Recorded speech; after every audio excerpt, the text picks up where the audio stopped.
우여곡절 끝에 선거법과 공수처법이 패스트트랙에 올라탔습니다. 여야 사당은 회의실까지 옮겨가면서 법안을 통과시켰고 격렬하게 반대했던 자유한국당은 본격적인 장외투쟁에 나섰습니다. 먼저 이번 사태로 여야가 얻은 것은 무엇이고 잃은 것은 무엇일지 한번 짚어보겠습니다. 어젯밤 회의장을 옮겨가면서 정개특위, 사개특위가 열렸습니다. 회의장 앞에는 자유한국당 의원들이 복도에 드러누워서 계속 격렬한 반대를 외쳤고 기표소에서 버티기 작전을 벌였던 의원도 있었습니다. 정개특위의 김재원 의원이죠. 사개특위는 12시 전에 그리고 정개특위는 12시가 넘어서 차수를 변경하면서 법안을 패스트트랙에 상정했고요. 자유한국당의 반발이 거세자 두 위원장은 질서유지권까지 발동했습니다. 아무튼 이렇게 패스트트랙은 가까스로 올라탔습니다. 이제 앞으로 최장 330일간의 논의에 들어가게 됐는데요. 어제 상황을 잠깐 보시고 앞으로 여야 어떻게 될지 한번 전망해 보겠습니다.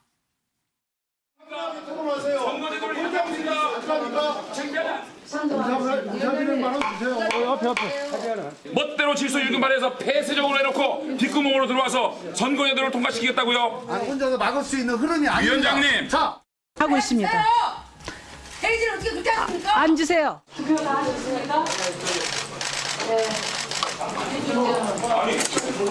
예, 다 했는데 우리 김재현 의원님은 아직 안 나오고 있어요. 그 손이 떨리셔서 못 하시는가 본데 제가 5분을 더 드리겠습니다. 5분을. 김지원 의원님 2분 남았습니다.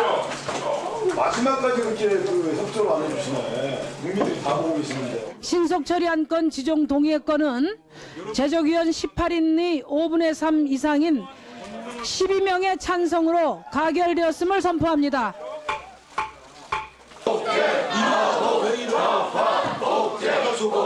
어떤 학생이 수업 시간 내내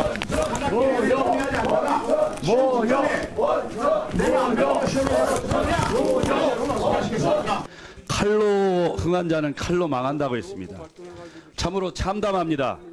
민주당과 법여권 정당회에서 대한민국 민주주의는 오늘 유린됐습니다. 총 투표수 11표 중 가는 11표입니다. 따라서 제적위원 18인이 5분의 3 이상인 11인의 완성으로 가결되었음을 선포합니다. 네, 이렇게 선거법 개정안 그리고 또 공수처 법안이 패스트트랙에 지정이 됐는데요.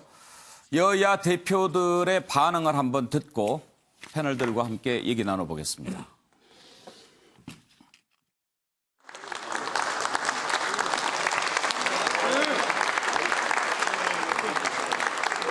노회찬 대표하고 손을 잡고 반드시 선거법 개혁을 하겠다. 그래서 정말 노회찬 대표께 이런 말씀을 드릴 수 있게 돼서 저도 마음이 놓입니다. 아주 어려운 그 협상 때마다 머리가 다 빠져가면서 고생을 하신 홍익표 원내대표를 비롯한 원내대표 단학에도 격려의 박수를 보내주시기 바랍니다. 오늘 붉은 민주주의를 위해서 다 같이 추념.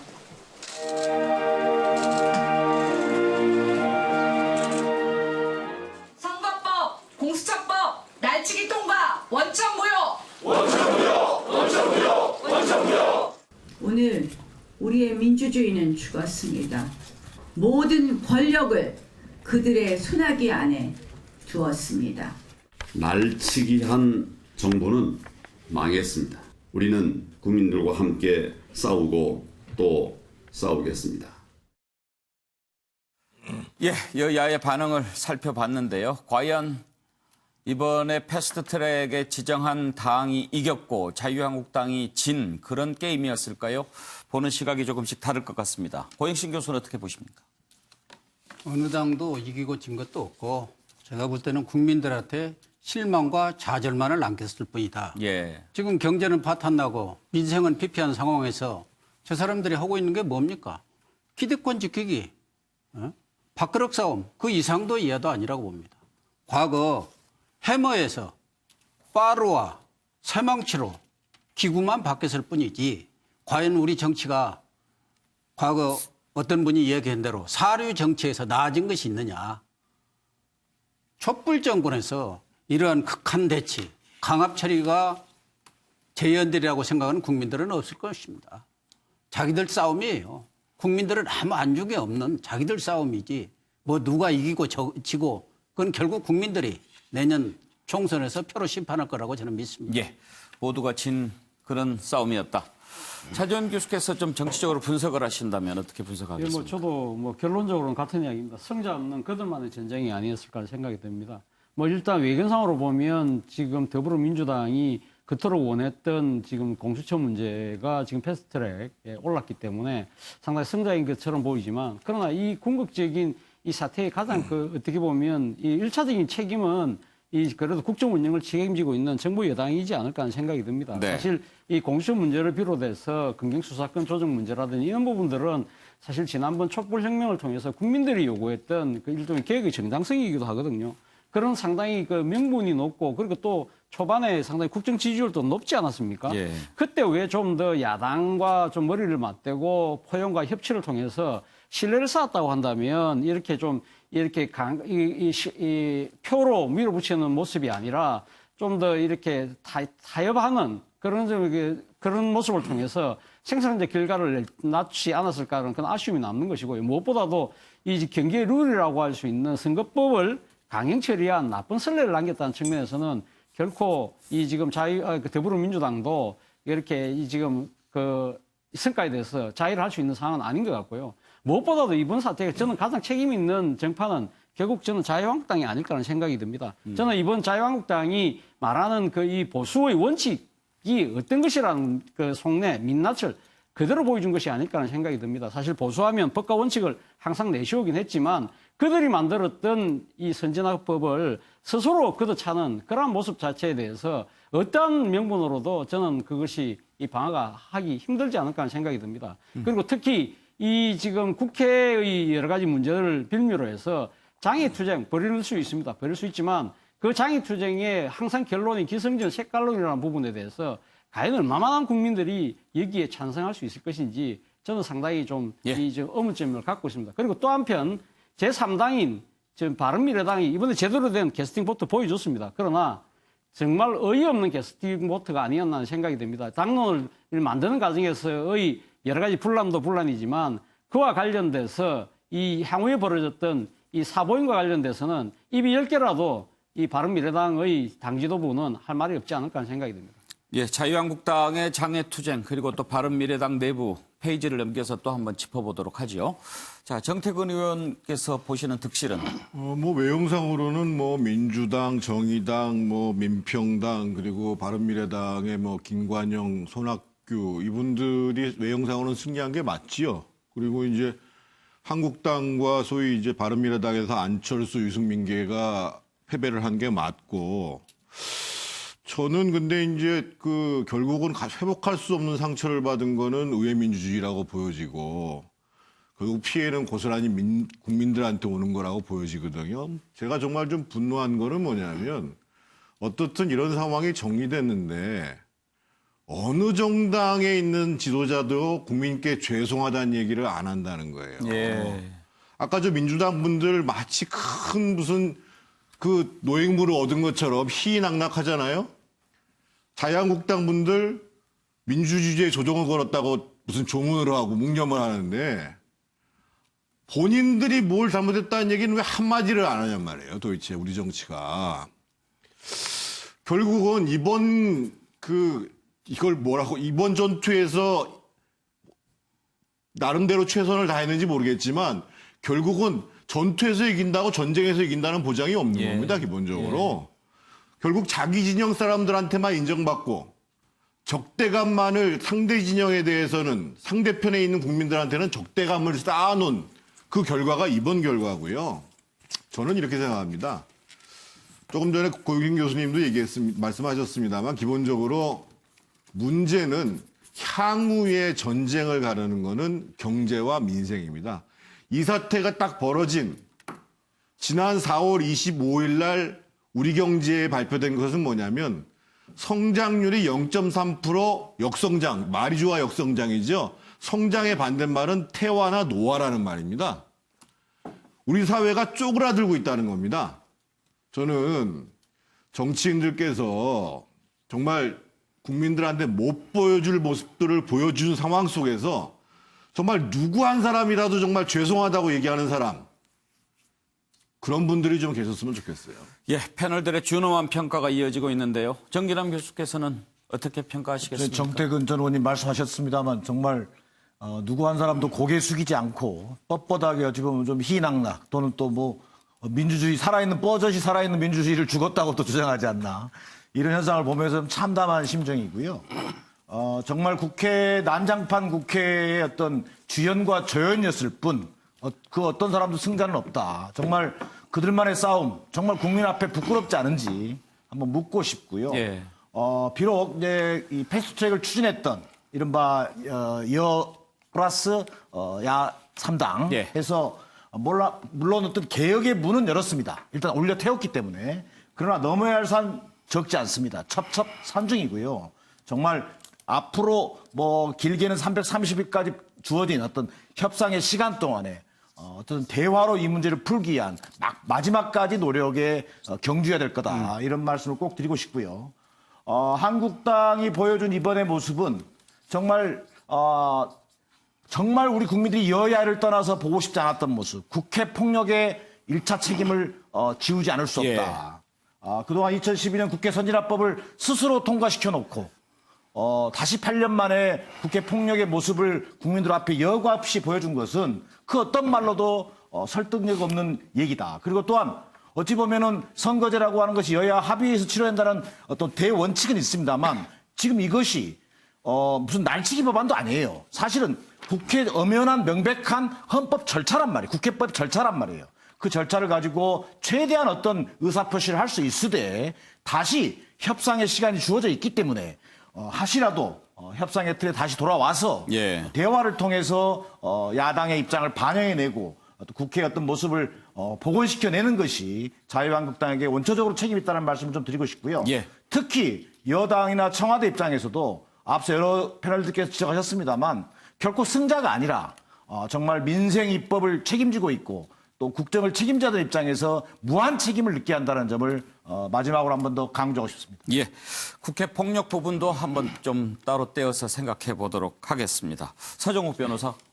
저는 이제 그 앞에 네 분이요. 전부 이게 양비론을 지금 펴고 있거든요. 예. 근데 옛날에 조선시대에 그 당쟁할 때 율곡 2 있죠. 율곡 2. 네. 이분이 이게 뭐라 했냐면 천하의 진리가 하나인데 어떻게 이것도 옳고 저것도 옳을 수 있느냐. 이런 말을 했거든요. 저는 이게 이번 사태는 100% 전적으로 이게 집권 여당의 책임이다. 100%. 따라서 이게 양비론으로 물타기 해서는 안 되고요. 문 대통령이 2016년에 이런 말씀을 했습니다. 뭐라 했냐면 이게 선거법은 경계의 규칙으로 지금까지 일방적으로 이게 밀어붙이거나 직권 상정으로 의결된 전례가 단 한 차례도 없다. 이렇게 야당 때 말씀했단 말이에요. 근데 여당이 되니까 왜 이게 숫자로 밀어붙입니까? 게임의 규칙을 제1야당 빼고 이게 일방적으로 이게 통과하는 게 말이 됩니까? 이게 근본 원인이고 그다음에 더 직접적인 거는 국회법 48조 6항을 어겨서 사부임. 왜냐하면 이게 한 사람 한 사람이 헌법기관인데 당론도 아니고 12대 11을 해서 이게 무조건 바꿔버린 이게 가장 원인이단 말이에요. 따라서 저는 이게 그 양비론은 잘못됐다는 걸 말씀드리고 그다음에 덕실을 따지보면 민주당은 이게 그 공수처를 얻었어요. 선거법은 이게 민주당도 손해입니다.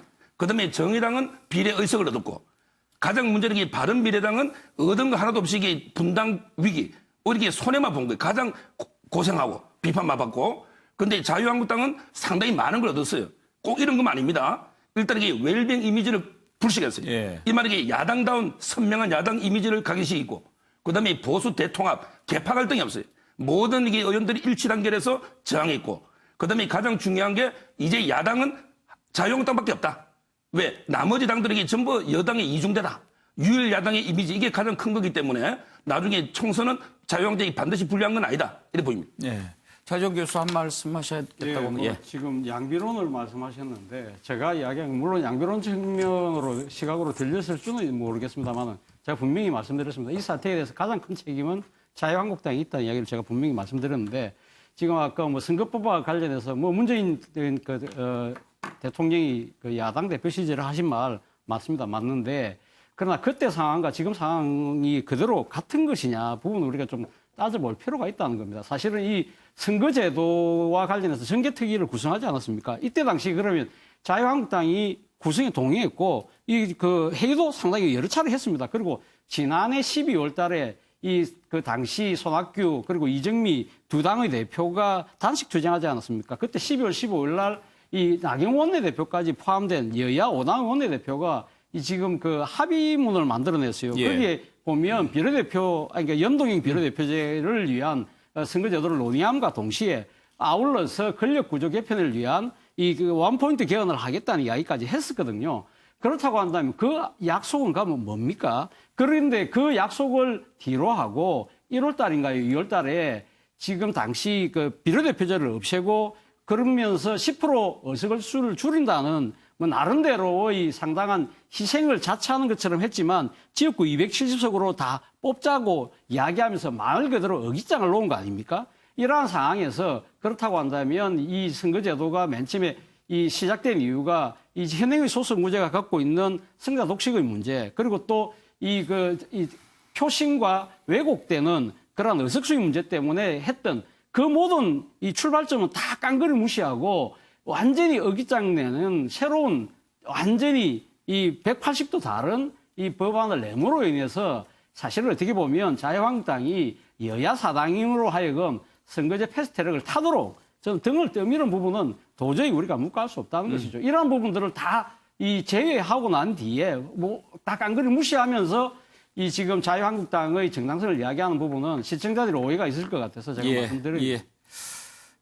과연 이번 일로 여야 사당 누가 더 많이 얻었을까, 누가 더 많이 잃었을까 따져보고 있는 중입니다. 김한규 변호사. 네, 좀 국회에서 이렇게 그 몸싸움을 벌이고 빠르도 등장하는 것은 2012년 국회 선진화법 이후로 처음입니다. 그래서 많은 국민들이 관심이 있었고 또 괜히 또 환멸, 뭐 분노 이런 의사표시를 나타내는 국민들도 굉장히 많으셨는데 사실은 이건 뭐 삿바 싸움 시작이죠. 총선이 1년도 안 남았으니까 사실은 이거 주변에서는 뭐 저도 처음에는 이게 뭔가 지켜봤는데 사실은 법률안이 통과된 것도 아니고 그냥 패스트트랙으로 지정이 돼서 최장 뭐 내년 뭐 1월까지 시간이 있는 거거든요. 내년 1월 달에 이 선거법이든 뭐 공수처든 또 추가 논의해서 또 개정 논의 가능성도 굉장히 많고 합의할 가능성도 굉장히 많기 때문에 결국은 내년 총선을 앞둔 특히 뭐 한국당 입장에서는 탄핵 전국 이래로 처음으로 한번 뭐 이제 웰빙 정당 이미지를 벗고 이제 전투를 한번 보여준 거고요. 그리고 이제 그 집권 여당 입장에서는 그 국정과제였죠. 이 선거제도라든가 공수처라든가 이거는 공약이었으니까 한번 밀어붙인 건데요. 이 모든 어떤 거에 대해서 국민들에게 어떤 부신, 각 당의 지지자 30%씩은 아마 열광했을 겁니다. 상대 당에다 저주를 퍼붓을 텐데 결국 중도층들이 이거에 대해서 어떻게 볼 것인지 뭐 판단을 내리겠지만은 저는 그거보다도 결국은 이 선거제도랑 이 공수처라든가 수사권 조정, 이 패스트트랙 지정을 이렇게 밀어붙인 이 세 가지의 알맹이 내용이 과연 이게 국민적으로 사회적 합의가 다 된 건지 좀 이게 좀 궁금합니다. 이 부분에 좀 나중에 또 말씀드리겠습니다.